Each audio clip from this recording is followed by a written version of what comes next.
Bonjour, je m'appelle Alexandra Farad-Chapalin. Je suis ostéopathe depuis 2012. J'ai un diplôme d'ostéopathie biomécanique, c'est-à-dire, imaginez un mécanicien qui s'occupe de la voiture. Eh ben, nous, on est des mécaniciens, mais du corps humain.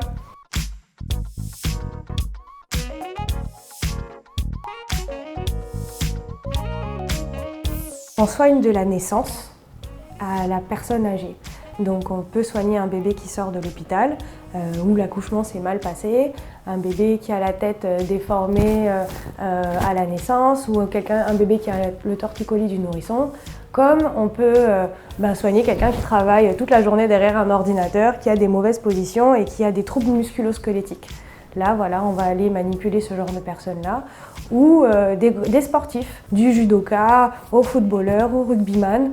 Et voilà, donc c'est vraiment un panel qui est très important. Et quand je suis rentrée en Côte d'Ivoire, d'ailleurs, je me suis fait connaître sur les sportifs. J'allais sur le rallye du Bandama et je soignais les gens gratuitement.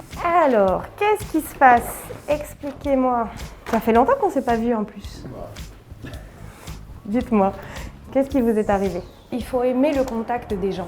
Si vous êtes quelqu'un qui avait peur, par exemple, d'un monsieur qui transpire ou qui a une mauvaise odeur, ou de quelqu'un, on va pas se mentir, moi je ne travaille pas qu'avec des gens qui sortent du bureau. Je travaille, les ouvriers, quand ils sortent du travail et puis qu'ils se sont déplacés quelque chose, leur patron les amène pour les faire soigner. Les gens qui n'aiment pas les gens, on va dire ça comme ça, ne peuvent pas faire notre métier.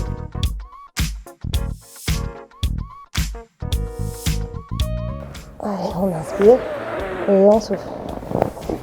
Encore une fois et on souffle. Nos anciens du village, ici, si on ne leur donne pas des médicaments, ils se disent qu'on ne les soigne pas.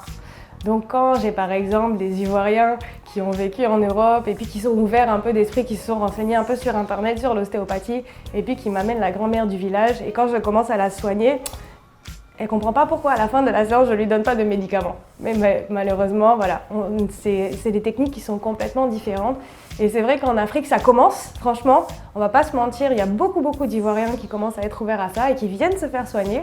Mais on a quand même un problème de culture encore, mais ça va venir.